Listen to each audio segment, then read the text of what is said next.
This is a full story. Puppy wishes you all a happy and enjoyable story.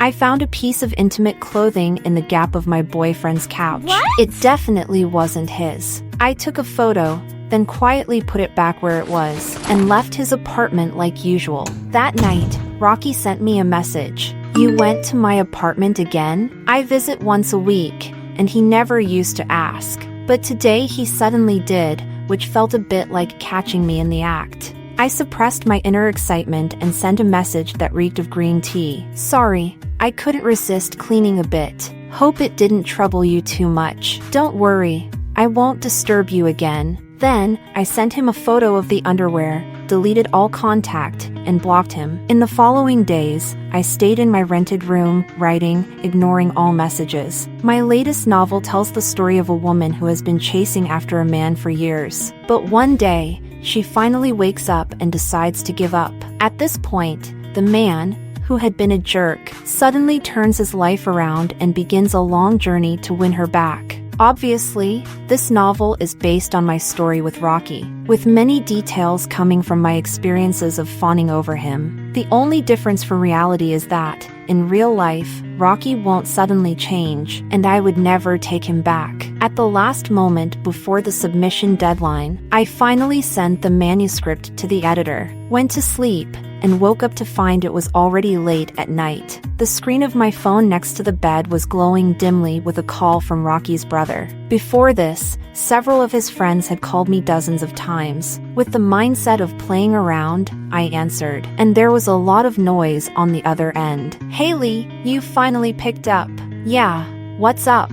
There was a pause, as if they had moved to a quieter spot. "Rocky's drunk." I raised an eyebrow. Oh, there was a moment of silence on the other end. They probably didn't expect me to react this way. In the past, if Rocky got drunk, I'd drop everything to take care of him, meticulously and perfectly like a caretaker. "Well, Haley, Rocky's been calling your name. Do you think you could?" Oh, is this exactly the scene from my novel playing out now? With nothing else to do after finishing the manuscript, I decided to go check out Rocky's situation. I casually replied, "Okay, got it." Rocky has a high tolerance and doesn't get drunk easily. The first time I met him was at a bar. I was there to talk to bartenders for a character in my novel. That's when Rocky appeared. He ordered a Bloody Mary and glanced at me with his almond-shaped eyes, his gaze both distant and captivating under the multicolored lights of the bar. At that moment, my blood boiled.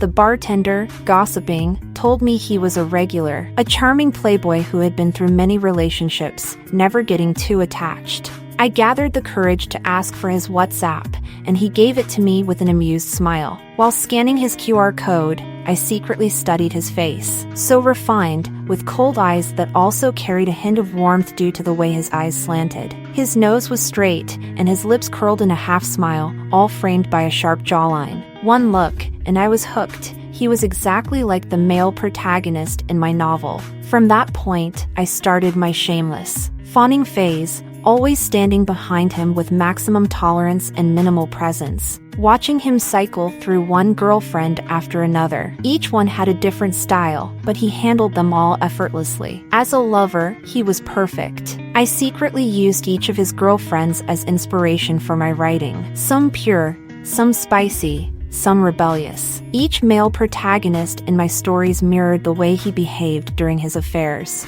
Dominant, aloof, or gentle. The only thing they all had in common was that they were deeply affectionate and steadfast in pursuing the heroine. Eventually, I got tired of it, and the editor suggested I try writing about a humble female protagonist who is devoted to a jerk of a man. But I couldn't write such a story. It was agonizing. Then I saw Rocky, and the light bulb went off. The model was right in front of me. It was me. So when I found that piece of underwear, I was ecstatic. Finally, a legitimate reason to leave him, and my story could come to an end. What I didn't expect was Rocky's reaction. This time, he seemed truly drunk, slouched in a booth. His dazed eyes brightened when they saw me, then dimmed again. "Heh, you still know how to come back." His words were light and casual, but perfectly audible. He never said things like that to me. I froze for a moment. Then he suddenly got up, leaned in close to me, and whispered 5 words that sent chills down my spine. Tomato mint candy. That's my pen name. Shit. Did I just blow my cover?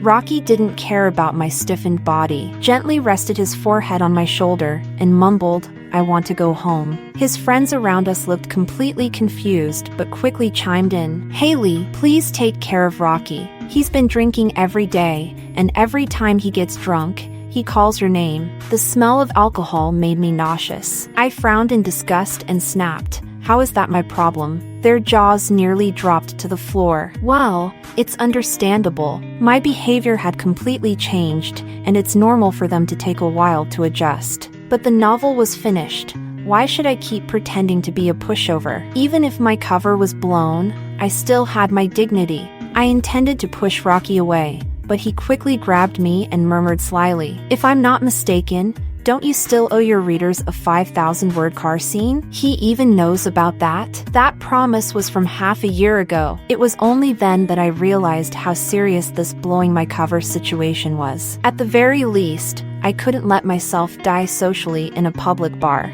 A wise woman knows when to compromise. Supporting his waist, I plastered on a smile and gritted out, "Fine, I'll take you home." He let out a seductive chuckle, leaned half his weight on me, and followed me out of the bar. The early spring wind sobered me up instantly. Once outside, I shoved a helmet into his hands and snapped, "Put it on." He stood there quietly, took the helmet, and tilted his head slightly, looking at me. "What for?" He looked completely obedient and innocent, like a drunk little lamb. I sighed. "To take you home." But he didn't move, his lethal almond-shaped eyes staring at me as if he had something to say but couldn't. Too bad I wasn't buying it. I gave him a cold stare and stood there in a standoff, unable to endure the chilly wind. I finally stepped forward, helped him put on the helmet, and grumbled, "Are you really drunk or just pretending? I'm warning you, don't try any of your tricks on me. So what if my cover is blown?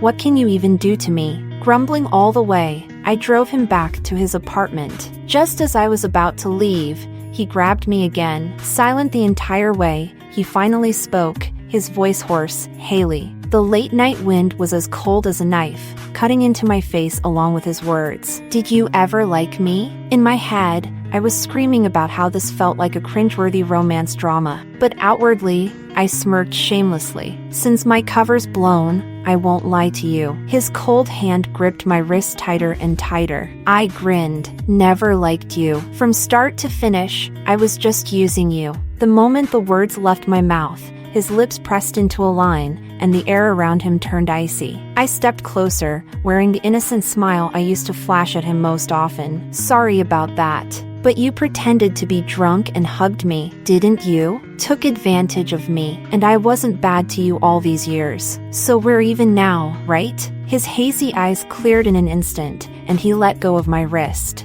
But his face moved even closer to mine. "Even?" He let out a low chuckle, staring at me with an ambiguous smile. "You can try and die." Faced with his seductive and utterly maddening behavior, I slapped him across the face. "If you're sick, go get treatment." That ambiguous, confusing night ended with my slap.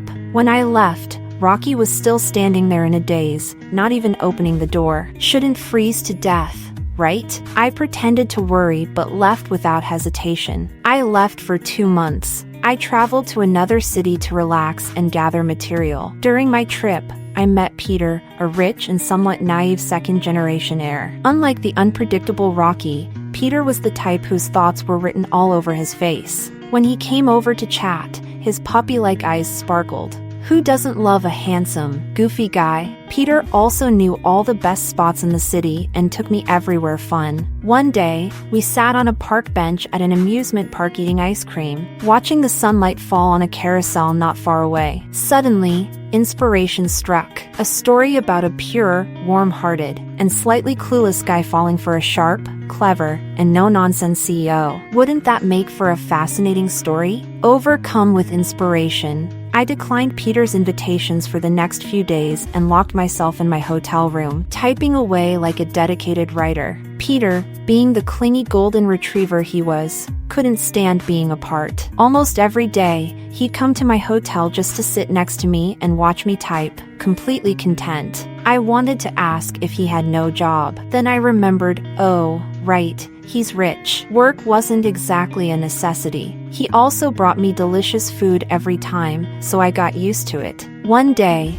during a heavy downpour, Peter still insisted on coming over. Soaked from head to toe, he held a perfectly intact bag of spicy hot pot that was steaming. Feeling a bit guilty, I quickly let him in. I just mentioned it in passing. Why did you have to come? He gave me a silly smile. I was bored.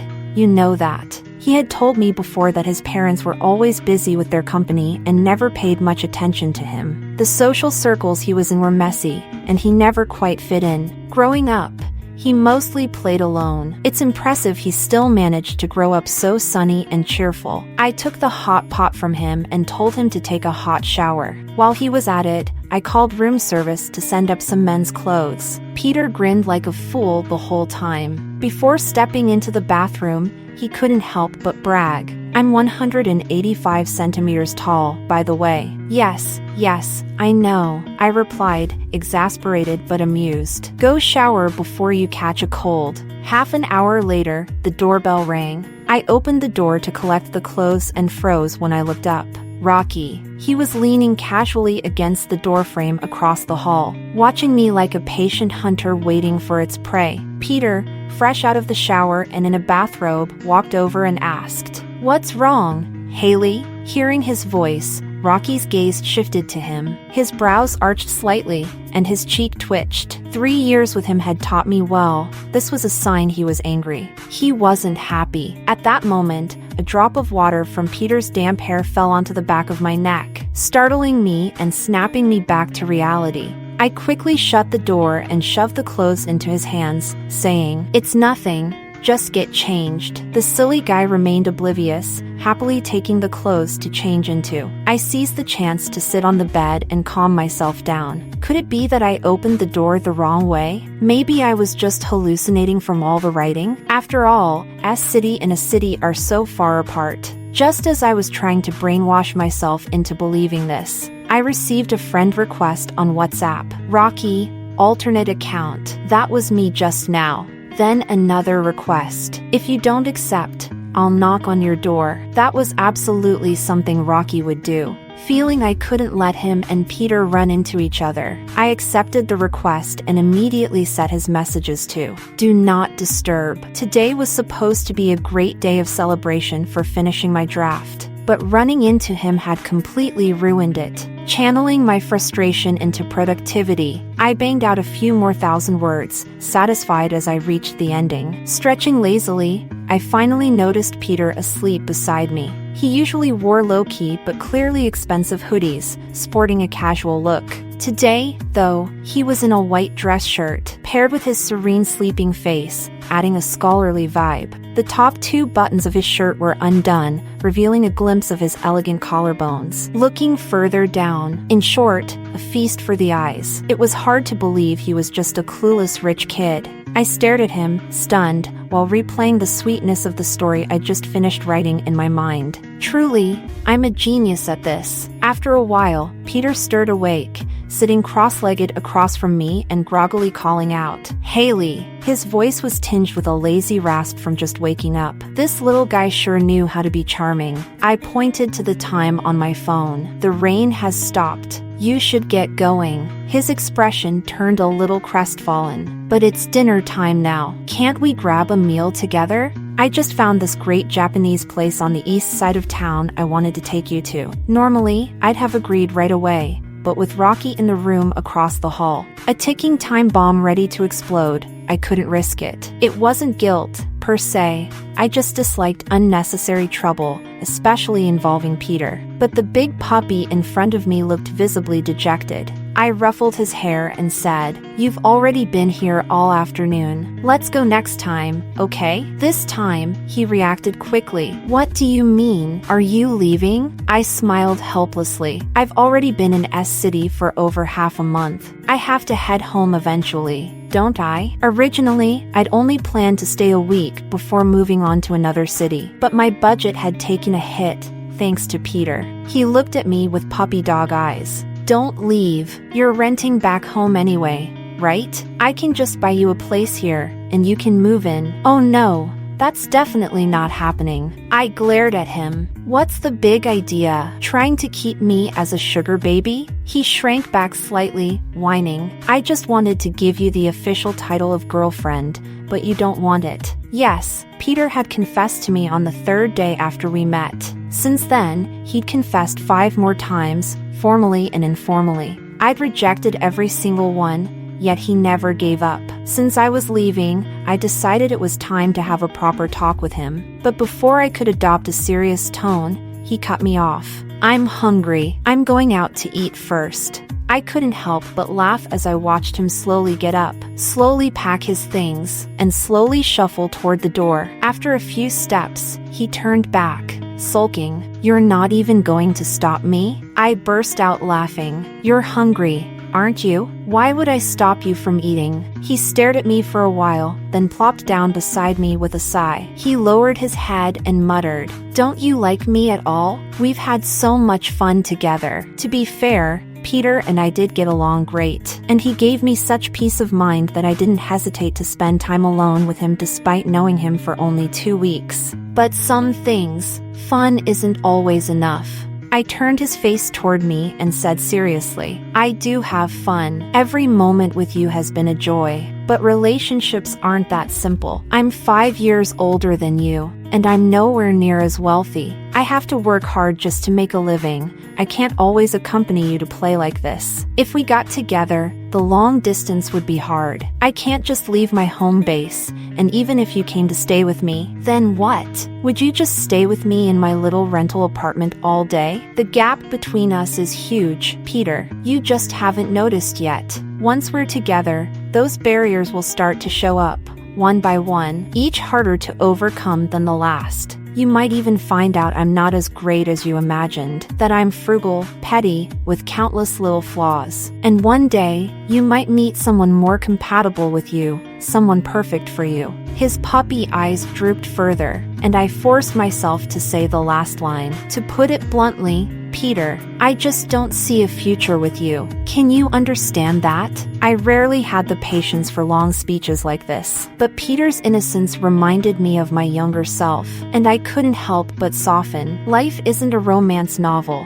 It's a mess of trivialities. This was a romantic encounter worthy of fiction, and I didn't want it to end in chaos. Peter lowered his head, silent for a long while, before cautiously tugging on the hem of my shirt. But that means you don't dislike me completely, right? Great. All that talk for nothing. I answered bluntly. I like you, but not enough to be brave for you. Do you get it? His face lit up like a blooming flower. Got it. You sure don't look like you got it. The understanding guy didn't press further, gave me a light hug, and left in a great mood to find dinner. I, however, was left with a headache. The sight of all the unread messages from Rocky made it worse. In short, he'd figured out my entire secret identity, and now he wanted to talk. I replied, Talk. My ass. Over the past 3 years, I've occasionally felt guilty toward Rocky. Yet in the very next moment, his masterful romantic tactics would slap me back to reality,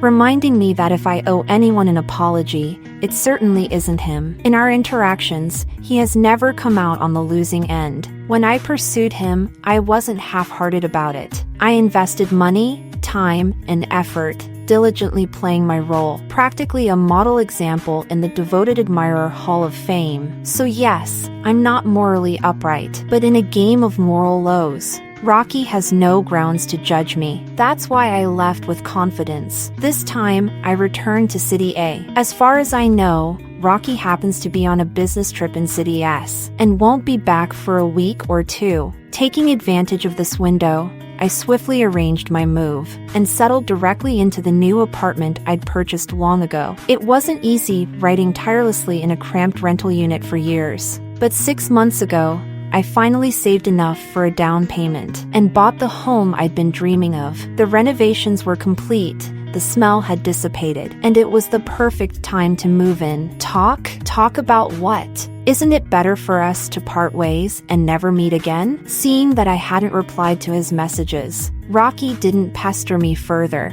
I knew it. Clinging on has never been his style. For the next 2 weeks, I lived in bliss in my new home. Until one day, during an evening stroll, I spotted someone standing lazily outside my building. He had a suitcase by his side. Alarm bells went off in my head as I tried to brainstorm how to sneak past him and get home unnoticed. But he recognized me first. His voice was low, tinged with allure, spilling through the golden sunset. Haley, even with the light at his back. I could picture his faintly amused smile. That careless expression of certainty, like he's already won the game. When I stayed silent, he spoke again, slowly. Why have you been avoiding me? Feeling guilty? Nonsense. What would I have to feel guilty about? Unfazed, I steeled myself and dragged him to the cafe beside my apartment complex for a talk. Why not invite him upstairs? Because there's no way he deserves to set foot in my home. Rocky is undeniably handsome, always drawing attention. Now, with a suitcase in tow,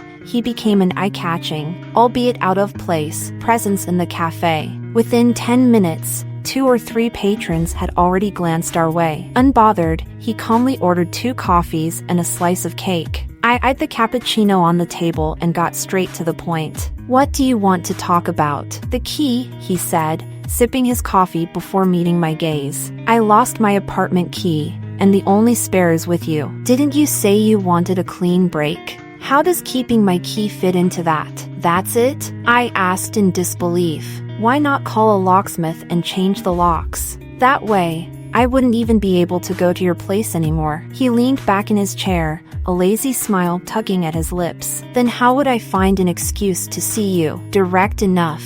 He tapped the table with his finger, a casual rhythm, before continuing. We've known each other for 44 months and 5 days. You pursued me for 42 of those months. During that time, you wrote 40 short stories, roughly 1 a month. In 10 of them, parts of the plot overlapped with my life. And in 3 or 4, the details were completely identical. He paused, then looked at me, his almond-shaped eyes narrowing slightly. Impressive work, Haley. I smiled sheepishly. Oh, it's nothing. Just a little hobby. Rocky's tapping stopped, and he let out a dry laugh. Seeing him this irritated, I decided to ease the tension before he truly lost his temper. So, how did you figure it out? Big data algorithms, he replied, smiling insincerely. My temple throbbed. Oh, so you use that app too? When did you find out? He raised an eyebrow. The day you decided to give up on me. He drew out the word give up, his tone laced with subtle resentment. I spent 4 days reading everything you wrote. He glanced at my curled fingers, then chuckled quietly. Honestly, you're a talented writer. Now that's a compliment I can get behind. Immediately, my spirits lifted. Of course, I'm even considered a breakout author. Readers praise my versatility, saying I excel in various styles. With impeccable prose, captivating plots, and rich characters. Rocky responded with a perfunctory his tone flat. You're awfully proud of yourself. Why wouldn't I be? Should I instead aspire to be the pitiful lovesick heroine? I snapped, irritation bubbling up. If you're here to talk, then let's get everything out in the open. I was wrong to write stories based on you without telling you. But objectively speaking, was I bad to you during those 3 years? Every holiday, I gave you gifts tailored to your taste. Whenever you needed anything, I was there faster than a delivery driver. You gave me a spare key, so I acted like a devoted housekeeper, tidying up your place. Do you really want to talk about fairness? Once I started, I couldn't stop. Over 40 months, yes, I pursued him. But what did he give in return? A revolving door of girlfriends, fleeting hints of affection, distance carefully calibrated. Too close, he'd push me away. Too far, he'd pull me back in. What was I to him? A toy? I recounted it all, concluding, honestly, I don't think we can ever settle the score. I used you, and you didn't treat me well either. Neither of us are saints. But now, I want out. I've had enough. If you're still enjoying your time in the sea, why bother disrupting someone who's made it to shore? Do you find it fun? I don't believe in repentant playboys. A man like him, adrift for so long, wouldn't find solid ground even if he turned back. True to my suspicions, his next question was, "During all that time, did you ever genuinely like me?" He'd been calm while I vented, but now, with his brows slightly furrowed, he seemed serious. I relaxed into my chair, chuckling softly. "If I said yes, would you believe me? If I said no, would you believe me? For all you know, I'm collecting material for my next story, and lying to you right now." Rocky's fingers stilled against the coffee cup.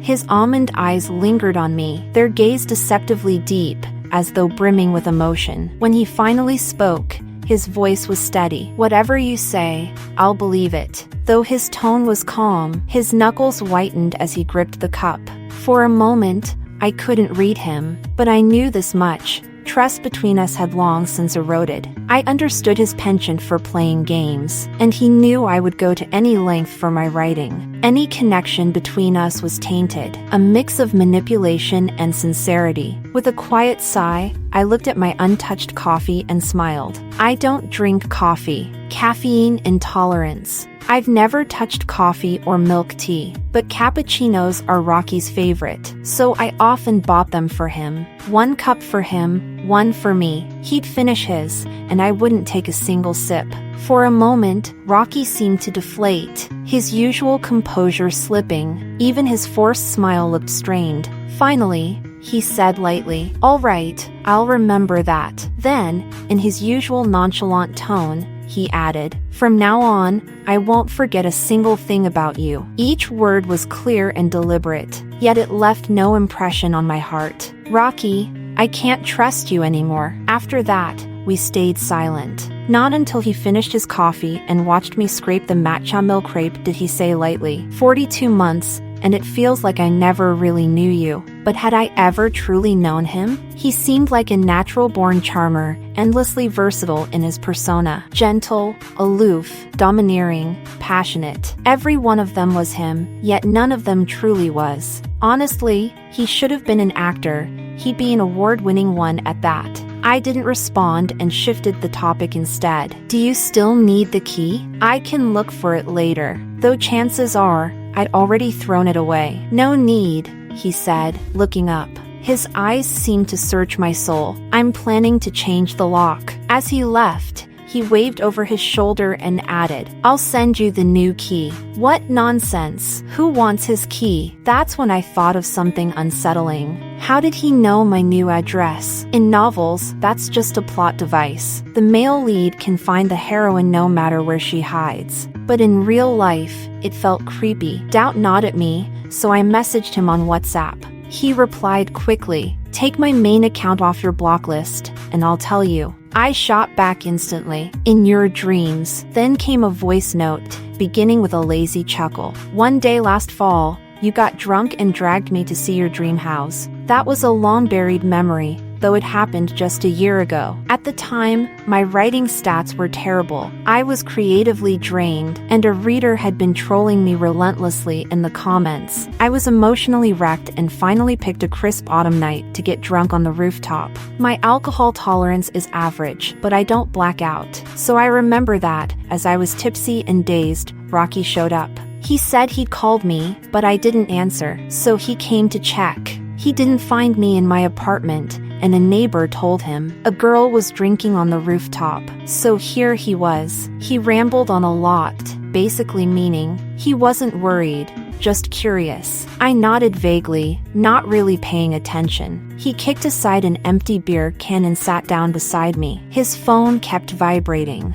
I guessed it was his new girlfriend and asked him directly. "Just broke up," Rocky said casually, hanging up on the call and cracking open a beer. The crisp sound echoed through the night. My heartbeat skipped. Maybe it was the alcohol, but his voice wasn't as cool as the night breeze. It was sticky, husky. "Not happy?" he asked. I turned away, unwilling to engage. "None of your business," he chuckled softly. "Usually, you're as docile as a bunny, but when you're drunk, you're feisty." I said nothing, staring at the city lights in the distance, none of which were left on for me. Then he handed me something small, a white bunny plush. "A gift," Rocky said lazily. I sobered up slightly, startled. "What's the occasion? Why are you giving me a gift?" He replied instantly, "My birthday." "Bullshit. Your birthday is March 20th. It's October 15th today." "Wow, you remember that,"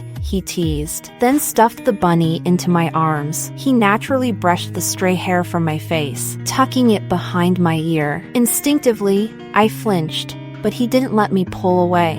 Finally, avoiding his gaze, I muttered, "Then I'll return the favor." My so-called favor was showing him my dream house, and generously saying that, if I got rich, I'd buy him one just like it. As usual, Rocky didn't refuse. The neon lights reflected in his eyes as he said, "Sure." The next day, I pretended to have amnesia. What house? What bunny? Don't ask. I remember nothing. Rocky never brought it up again, as if it had all been a drunken dream. Now he mentioned it again, but the bunny was long gone, whether real or not. I decided to treat it as just a dream, but Rocky wasn't letting it go. He began showing up often, especially around my apartment building. Whenever I went for a walk, I'd almost always run into him, but he kept his distance. If our eyes met, he'd greet me casually and leave it at that. I had no clue what he was scheming, so I chose to hold my ground.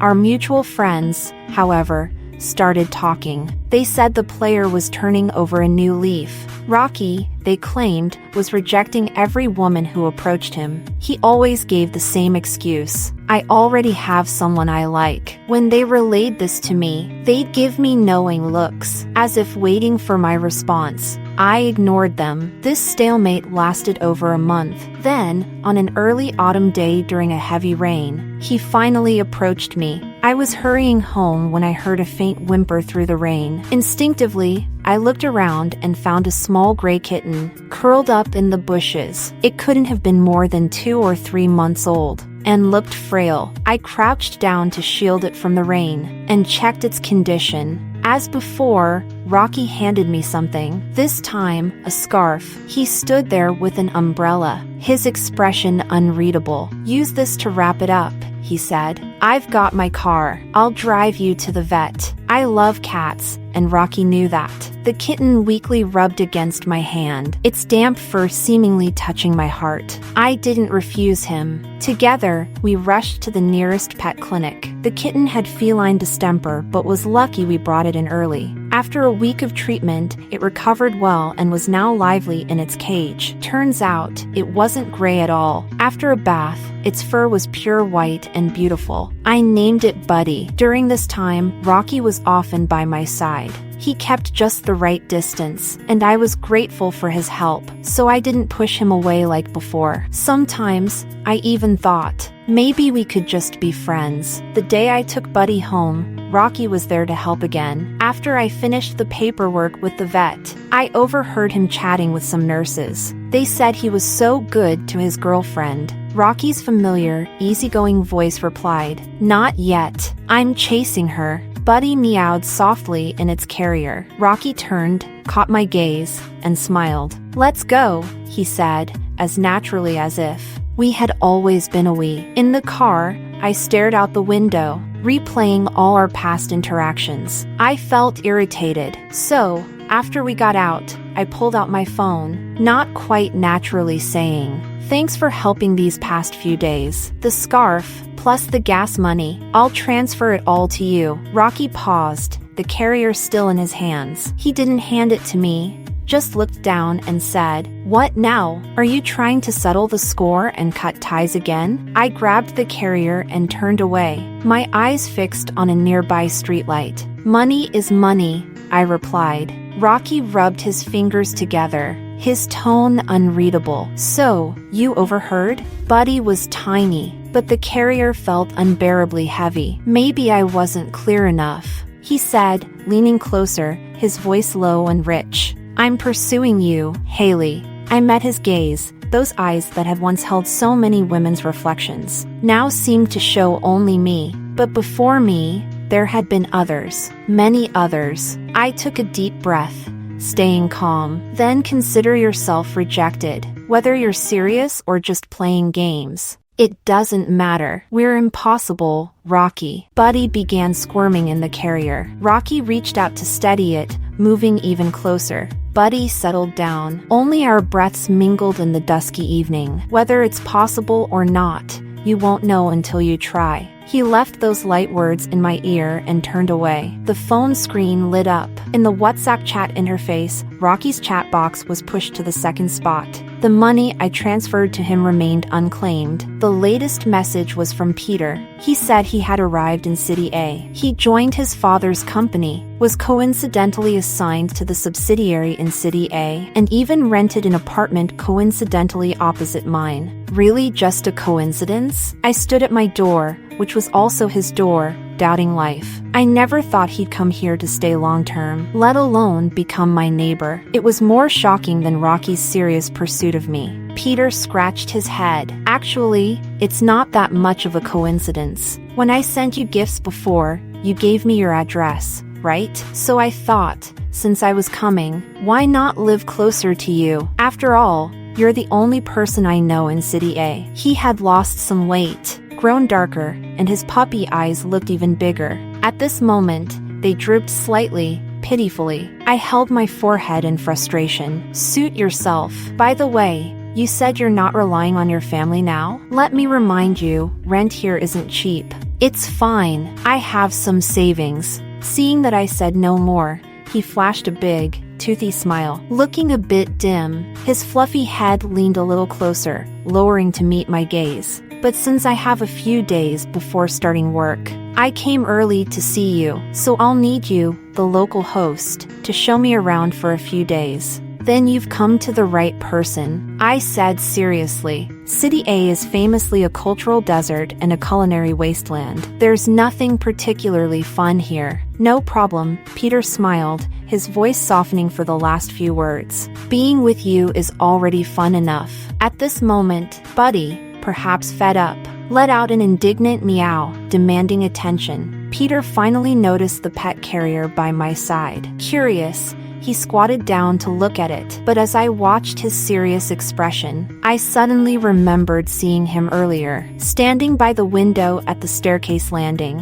I wondered how long he'd been there, and if he'd seen Rocky. This question never got asked. Just as Peter, engrossed in observing Buddy, suddenly looked up and said, "Haley, I think it peed." Indeed, the air carried an indescribable stench of urine. Buddy was clearly stressed, though it had been fine at the hospital. Perhaps being in the carrier too long today had unsettled it. It trembled all over. Lacking any experience in this situation, I panicked, unsure of what to do. Peter, however, used tissues to carefully lift Buddy out of the carrier. He gently wiped it clean, holding it in his arms to soothe it. Then, he glanced at me and motioned with his eyes. "Quick, open the door." His family used to keep a Maine Coon cat, raised from a kitten, so he was quite skilled in caring for cats. But when Buddy saw who was holding it, it shook even more violently, occasionally letting out a sharp cry. Now Peter was at a loss too. He gently placed Buddy on a piece of cardboard, frowning at the restless little creature. But I noticed Buddy's small head nudging back and forth, as if straining toward me, so I tried reaching out to it. It rubbed against my fingers, and its trembling eased significantly.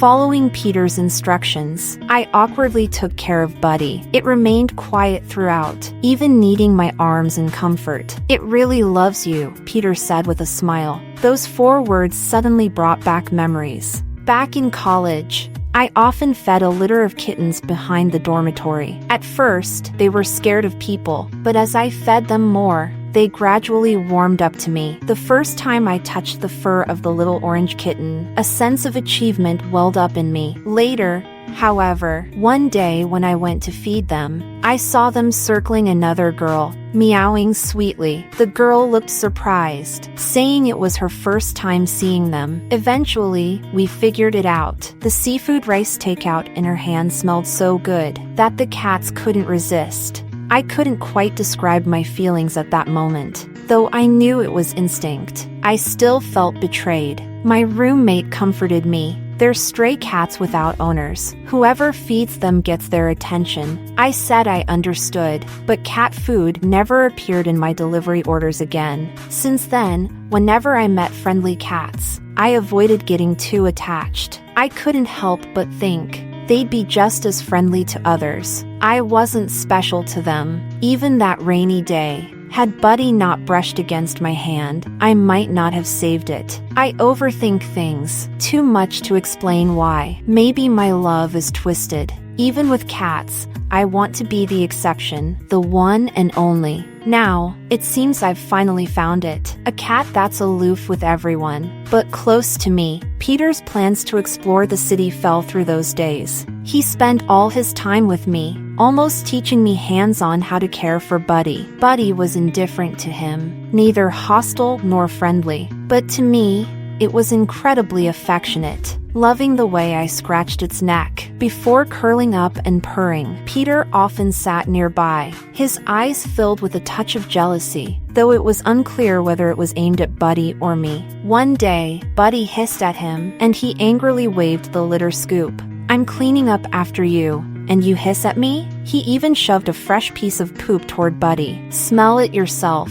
Does it stink?" Hearing the commotion, I walked out to the balcony. "What are you doing?" "Building rapport," Peter muttered, looking like a scorned wife, his expression pitiful. "Failed." Buddy ran to my side, hissed at him again, and I laughed so hard I couldn't stand straight. Peter, after disposing of the mess, grumbled to himself. "She only smiles at newcomers, ignoring the old." It was the first time he'd broached anything remotely ambiguous in days. I pretended not to hear, focusing on petting the cat, but he didn't let it go, leaning in close. "Haley, I start work tomorrow." I glanced at him, noticing his red earlobes. Clearly, what he wanted to say wasn't this.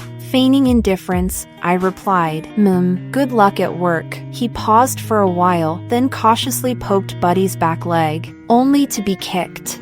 "Humph," he pouted. "One day, you'll accept me." Once he started working, Peter's change was noticeable. He began leaving early and returning late. I only occasionally heard the door late at night. While typing in the living room, he stopped dropping by for meals, and I often stared at the extra portions I cooked, feeling exasperated at myself.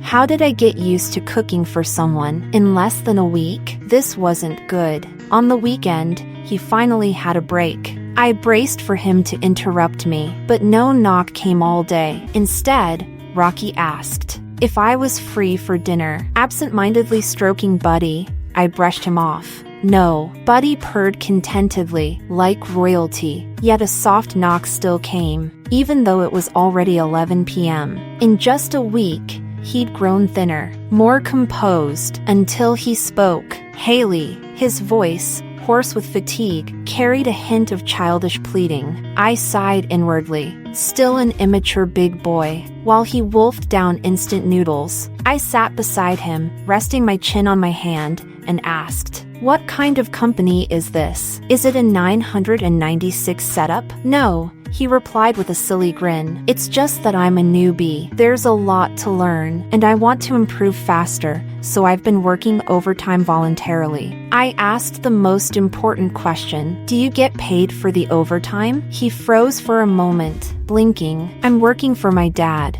so let's not talk about money." "That's unacceptable," I blurted out instinctively. Even between siblings, accounts should be clear. Overtime should mean overtime pay, especially when your rent is so expensive. And the cost of living here isn't cheap either. "Haley," he set down his chopsticks and called my name helplessly. His eyes filled with amusement. "Why are you more worried about my finances than I am?" I answered bluntly, "Because I care about money." He pressed on. "Do you care about me too?" Without thinking, I replied, "Of course, or else who would make you noodles in the middle of the night?" The golden retriever-like smile on his face turned sly, like a fox that just stole candy. I was rendered speechless, turning away to avoid his gaze. But my face burned fiercely. The instigator, still laughing quietly, watched as I stood up in a huff. "Finish eating, wash your bowl, and leave. It's late." Don't make this a habit. From behind, he chuckled. Got it. By the way, I'm off tomorrow. I'll go with you to get Buddy vaccinated. I leaned against my bedroom door, heart racing, and muttered softly, Who asked for your company? Peter came along anyway. He claimed it was to improve his rapport with Buddy, a legitimate reason I couldn't refuse. The day went smoothly until we ran into Rocky at the clinic. Rocky claimed he was volunteering, but it was clear he'd been waiting for me, since he could never get me to meet him otherwise. When Rocky and Peter exchanged glances, it was brief, but their expressions soured immediately. Peter's reaction didn't surprise me, but I was a bit taken aback that Rocky couldn't keep his cool. The nurse at the front desk glanced at Rocky, then at Peter and me, her face full of curiosity. I, however, remembered our actual purpose there, and dragged the carrier forward. We're here for a vaccination. Buddy let out a resentful meow, which somehow fit the mood perfectly. Buddy behaved well and cooperated without fuss. Peter, on the other hand, acted oddly, clingier than usual, sticking close to me every step of the way. Occasionally, when he bent down to talk to me, his face would get so close that from a distance, it might have looked like he was kissing me. Out of the corner of my eye, I caught Rocky standing in a corner. His face darkened with displeasure. How childish they both were. Eventually, Rocky seized the opportunity while I went to the restroom. He cornered me in the stairwell, pinning me against the wall with one hand. His looks allowed him to pull off this dramatic gesture. His handsome features lowered close to mine, enough to make anyone's heart race. Unfortunately, I was the target, and as someone who had observed him for nearly 4 years, I simply asked coldly, "What do you want?" Rocky, seemingly anticipating my reaction, curled his lips into a smirk. "Can't I look for you without a reason?" I frowned in restrained irritation. "No, you can't, and even if you had a reason, don't." I tried to push him away, but he leaned in closer, his lips nearly brushing my ear. "Did he kiss you?" It's in moments like this that you deeply realize the disparity in strength between men and women. Rocky loomed over me like a shadow, his voice low and persistent. "It's that young guy from the hotel, right? He doesn't seem very mature, not like your type." I stopped struggling and looked up at him, half smiling. "And how is that any of your business?" "Why wouldn't it be?" he said calmly. "I'm still pursuing you." He scrutinized my expression intently, searching for any cracks, but he found none. "Mr. Rocky," I said sarcastically, "sending daily greetings on WhatsApp, sharing boring little updates, and constantly asking me out to dinner. Is that your grand plan? Do you think the tricks that worked on your exes will work on me?" I sneered, "And if you're looking for an answer, I've told you before, there's no chance between us." He stared at me in silence for a long time, then suddenly let go and leaned against the wall. "I knew it wouldn't work on you." I looked at him, confused. Was he dropping the act entirely now? "They all bet on whether I could win you back like this," he said lazily, his tone unreadable. "They thought you'd fall for it, but I knew better. You put on a good show back then. They all thought you were madly in love with me." Without thinking, I asked him, "And what about you?" "Me?" He smirked wickedly. "What do you think? Do you want me to believe you loved me, or not?" I glanced at his expression, then waved dismissively. Men only slow down my writing speed. "Mr. Rocky, I'm going to pick up my cat." He didn't stop me, his smile still in place. "All right, go ahead, goodbye." His unpredictable demeanor left me uneasy, so I quickly went back to get Buddy. Peter had been waiting a while. When I returned, he sounded aggrieved. "Buddy was about to grow mold waiting for you." My fault. I apologized hastily, dragging Buddy and Peter away from the clinic. On the way back, Peter was unusually quiet. At my doorstep, just before parting, he suddenly hugged me, resting his chin against my neck. "Haley," he murmured stubbornly, his voice muffled but resolute. "I'll wait for you." Before I could respond, he quickly let go and ran off. That evening, Peter didn't work overtime. Instead, he knocked on my door at dinner time, calling out softly, Haley. I crossed my arms, blocking the entrance. No overtime today? No, he said, looking up at me as straightforward as always. I wanted to see you.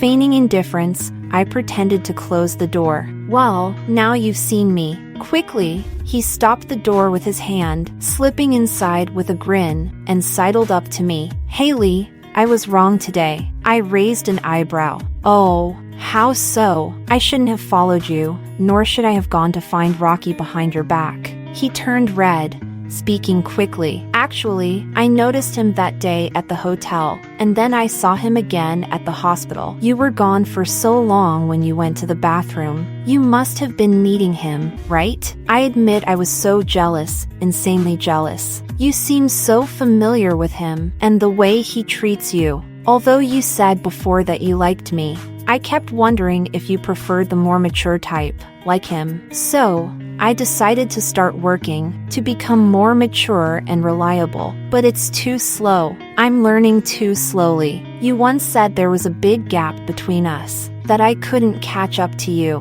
But to me, it feels like I'm chasing after you, and there are so many competitors. I don't have any advantage at all. I originally planned to work hard secretly, but today I found out you were going to a friend's wedding, and I just happened to be at a meeting there. Then I overheard some gossip, and just happened to run into some things. His words poured out like a flood, starting from these small incidents and flowing into his childhood, nearly revealing everything about him. His parents didn't just neglect him, they didn't care about their marriage either. In fact, they had both been living separate lives. His father had several illegitimate children, all of whom were talented and motivated. His mother had her own business and several lovers. As for the family business, his parents said they wouldn't give it directly to him, but he would need to fight for it on his own. Of course, if he wanted to stay as a carefree rich second generation, they would give him plenty of pocket money. But as for what would happen when they were gone, no one could make promises. I feel like since they treat me like this, I should spend a little more of their money. They don't have any expectations of me, so I don't expect anything of myself either.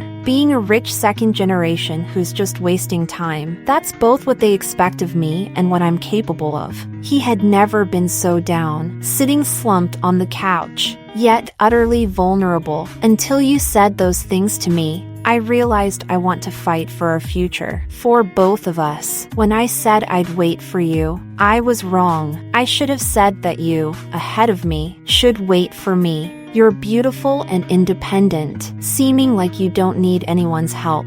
I'm the one who needs someone. I really need you. Haley, would you be willing to wait for me to grow up, to grow a little more? He was clearly looking down at me, but his gaze felt like he was looking up at me, radiating heat and intensity. I felt my heart boiling. It had been so long since I felt like this. The last time was probably in college. But after one fall, I've always been too scared to try again. But this time, this person, maybe he's worth me being brave again. I won't wait, I heard myself say softly. You wanted me to be your girlfriend, right? I'm willing. Haley? Peter froze for a moment, caught off guard. What did you say? Didn't hear me? If you didn't hear it, forget it. I pretended to retract my hand, but he grabbed it instantly. Haley, Haley, he nuzzled my palm, his eyes sparkling. I heard it. You can't take it back.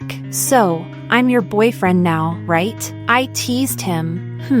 If you don't want to be. He suddenly leaned forward and kissed me, pressing his lips to mine. I'm your boyfriend. You're my girlfriend. Sealed and signed, no take-backs. I couldn't help but laugh at his childishness, and he took the opportunity to pull me into a hug, repeatedly calling my name. Haley. Girlfriend. Haley, my girlfriend.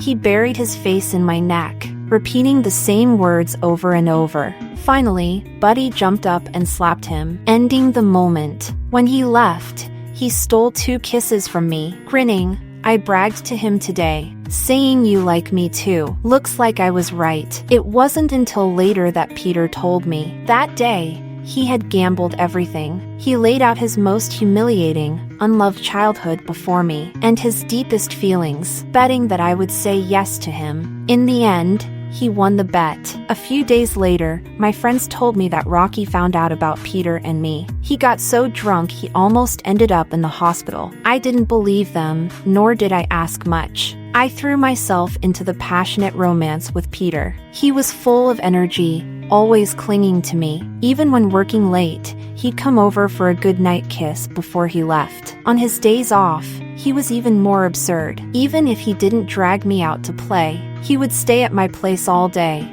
cuddling and kissing me, like a human-shaped ornament. Buddy had swiped at him a few times, but Peter just laughed and took it. But there was always something hidden, and one day, it surfaced. The weather turned colder during that time, and I became even more reluctant to move. With the need to rush a manuscript, I stayed home, typing away at my desk. Peter had just completed a big project and wanted to celebrate. I told him I wasn't in the mood to go out, so he ended up staying at my place, just like always, cuddling and kissing. I had to write, so I had to refuse him cruelly. Can you do something else for now? I need to finish this manuscript in a couple of days. He wrapped his arms around my waist and wouldn't let go. But we haven't had a date in a week. I took a quick break to kiss his forehead. Sorry, baby, I'll be with you once I finish this. He wasn't giving up. Haley, his hands were still wandering on my body. I was getting frustrated and couldn't help but add, baby, could you learn from Buddy?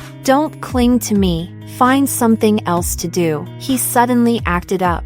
Do you find me annoying now? No, it's just, isn't something off about this script? No wonder you've been so cold lately. You've lost interest, right? He threw himself into a tantrum. Of course you're tired of me. Even my young, lively body can't attract you anymore. I'm so sad. Stop. I covered his mouth, feeling both exasperated and amused. Stop fooling around, okay? I really am busy. Let me finish this last bit of the plot, then we'll talk. Peter didn't give up, and kept pestering me for a while. Finally, seeing I wasn't budging, he gave up, taking his frustrations out on the evening. Over the next few days, I firmly rejected him, not even letting him into my home. Our silent treatment began suddenly. At first, I didn't pay much attention until I finished the manuscript and realized he hadn't come over in nearly 10 days. Our chats on WhatsApp were limited to good morning and good night. Only occasionally, late at night, he'd send me messages, stubbornly asking if I liked him. I was so busy with the novel I barely responded. The story was starting to feel too familiar, reminding me of my first love, when I got too caught up in job hunting, and he ended up cheating on me. I couldn't help but ask myself, is it really my fault? Is it true that someone like me, obsessed with making money, can never have love? After all, most people wouldn't pretend to be a clingy fool just to write a novel. Should I say karma is a bitch? That late night, Peter hadn't gone home, and I was holding my phone, wondering how to start the conversation if we met. Just then, Peter called, but when I picked up, it was Rocky's voice on the other end. Haley, Peter's drunk. Come pick him up. How did they end up together again? I didn't have time to think, and rushed to the restaurant. There were quite a few people there, all a bit out of it. Drunk Peter was sitting in a corner, one hand on his forehead, the other tightly clutching Rocky. The scene was a bit strange. Haley! He seemed to have radar-like abilities, seeing me through the crowd, and made a move to rush over and hug me. Rocky let out a breath, but his hand was still held tightly. You're not allowed to leave. Just as I was about to rush over to support him, I froze in my tracks. So, the scene shifted to Peter pulling Rocky along, stumbling towards me, with one hand holding me, and the other holding Rocky back so he couldn't escape. What is going on here? In just 3 seconds, I'd already imagined countless possibilities, and my gaze toward them shifted in an instant. Stop thinking too much. Rocky gritted his teeth. Our relationship is just business. He's drunk and throwing a tantrum, insisting that I use his phone to call you and get you to come. Peter chimed in. No, you said I was blocked by Haley, so I had to use my phone. Couldn't you call me yourself? Peter blinked innocently. I was afraid you didn't want to see me. I was speechless. Then should I say I want to see him? Rocky rolled his eyes, not responding, casting a cold look at Peter. Are you letting go or not? Peter glanced at me, then awkwardly released his grip, shuffling closer to me. Haley, I never imagined that a drunk Peter would be in such an absurd state. Sorry.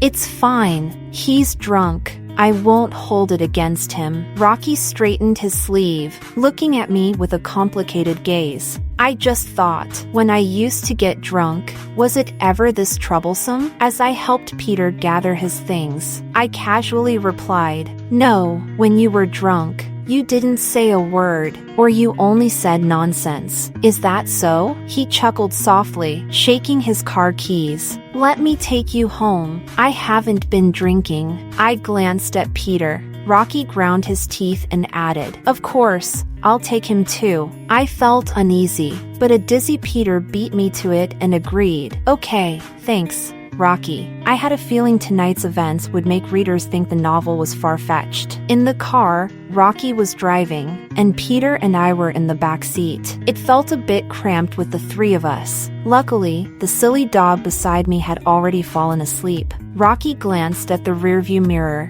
and casually said, you seem happy with him. I focused on something odd. Have you met him many times? I had the impression that after I got together with Peter, I hadn't seen him. He simply shrugged and said, just a feeling. Oh, after a moment of silence, he asked, is your novel about to be released in print? I looked up warily. How do you know? Could it be that after I slipped up, he's been stalking my account? He sneered. What is there that I don't know about you? I was even more confused. You really haven't been drinking? How could he even say something like that to me? He sighed deeply, then suddenly pulled over to the side of the road, speaking slowly and calmly. I'm very sober, Haley. I thought back on the 4 years we've spent, remembering every detail about you. I've got it all memorized. You don't like soft drinks, only plain water. You don't like spicy food, and you don't like things that are too sweet. You usually prefer to wear loose, casual clothes, only wearing a skirt when you're coming to see me. You love cats, then dogs, and a whole bunch of other furry animals. You don't follow celebrities. You don't belong to any fan clubs. He rambled on for a while, ending with, you act warm on the outside, but you're actually cold inside, like a bystander. And in fact, you really are a bystander. The whole time, I just stared at Peter's sleeping face. As the one who caused this awkward situation, he was fast asleep. It was so off. Rocky casually commented, you've been staring at him, but he's not waking up anytime soon. I honestly couldn't keep up with his train of thought. So, should I compliment you on your memory? He almost sighed as he said my name, Haley, as if he was making a vow. A car sped past the road. I was distracted for a moment, wondering if it was speeding. Rocky kept talking, his tone more serious than ever. What I mean is, you should think about me, about the me now. I was stunned, my scalp tingling. I already have a boyfriend, and that should be pretty obvious, right? He spoke lightly. I know. He informed me the moment it happened. Then he turned his head to stare at me, whispering like a devil, but what should I do? I just can't let go. I looked at him like a confused old man with a flip phone. Are you crazy? I've always been abnormal. Didn't you know? He said it jokingly, but his expression was serious. Serious enough to scare me. He's in a busy phase right now, so he can't be with you all the time. And he's still a bit immature, so you're probably dealing with a lot of frustration. Right? What do you think about making me your backup? Whenever he's not available, I can always keep you company. I slapped him, trembling all over. Rocky, are you out of your mind? He tugged at his collar, a slight smirk on his lips. Maybe I am. So, what do you think? I don't mind joining you too. I've thought it over a lot, and I think it could really work." "Crazy!" I practically screamed, dragging the half-asleep Peter out of the car and running away. Behind us, he was still softly saying, "Do you think you two can last, Haley? None of your business." That night was truly absurd. I took a taxi, dumped Peter back at his place, and rushed back to my own home. I couldn't understand how things had developed this way. I stayed awake the entire night. The next day, when I opened the door, I saw Peter sitting at my doorstep, just as expected. He looked up when he heard the noise, his face weary, like a lost dog finally finding its home. I felt a moment of sympathy, then coldly asked, "Are you sober now?" He immediately apologized. "Haley, I was wrong." I crouched down to meet his eyes. "What did you do wrong?" "I got drunk." "Did I cause you trouble?" I raised an eyebrow.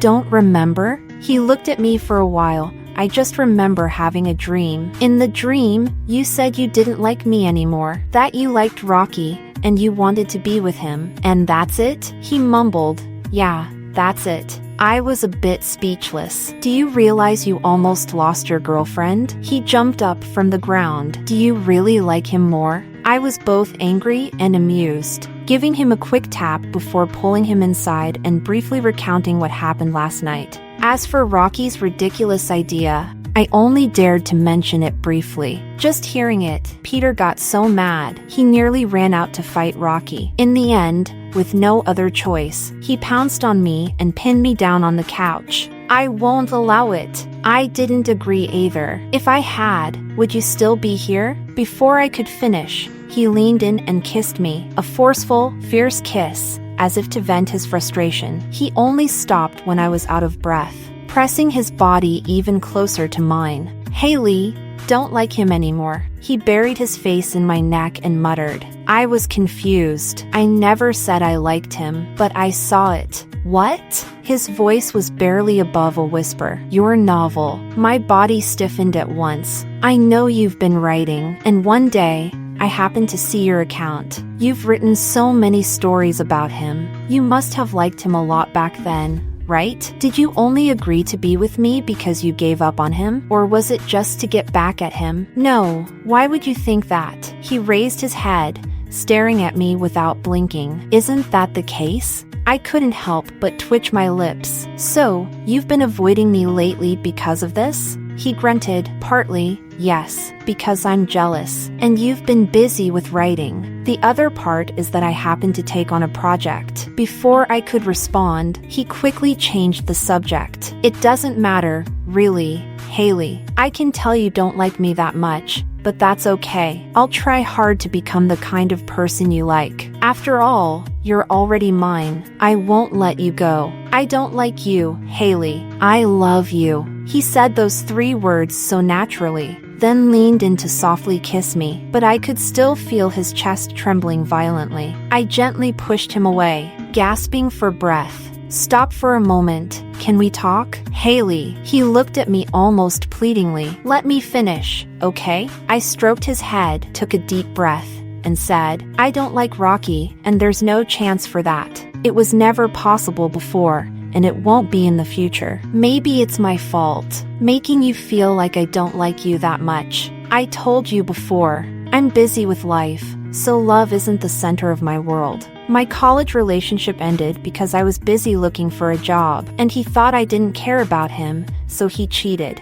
"That's just his excuse," Peter interrupted angrily. "What a scumbag. I would never be like that." I laughed. Okay, I know. Of course, it's mostly his fault, but I'm not perfect either. I've never been good at expressing my feelings, especially to people close to me. My parents are both reserved. They never say I love you or I like you, so neither do I, and I've never thought there was anything wrong with it. When I went to university, I became even more withdrawn until I met my first love. He liked to boldly express himself, always the center of attention in social situations. Passionate and bold love is always moving, whether it's real or not. He confessed to me in a crowd, saying he loved how calm I was. But when we broke up, he said I was too dull, that he felt lonely. At that time, I was rejected by many companies and began to wonder if my personality was the reason. After all, HR doesn't like a person who is cold and distant, even more so than a boyfriend or girlfriend. So I was tortured by anxiety and depression for half a year, hiding from my parents and staying in City A for treatment. The only outlet I had was writing, whether it was whimsical, pretentious, or trying to force new words to express sorrow. I wrote whatever I wanted. The sudden rise to fame was accidental. A blogger saw one of my short stories and shared it, and suddenly,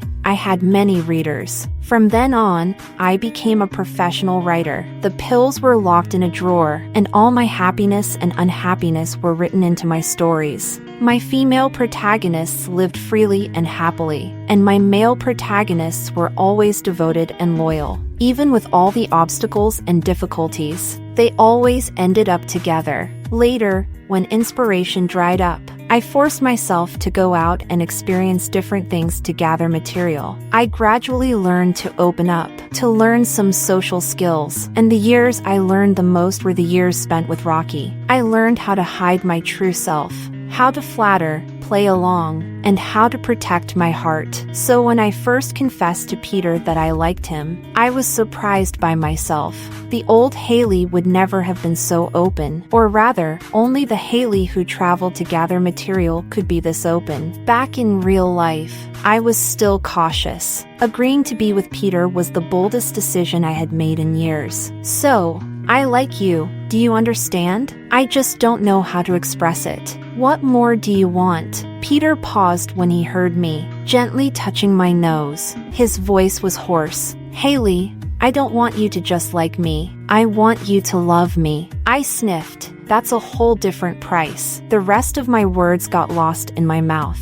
He grabbed my hand and kissed it, like a devoted believer. I love you, Haley. The end. If you like Puppy's story, please follow and like it. Updated every morning at 9 a.m.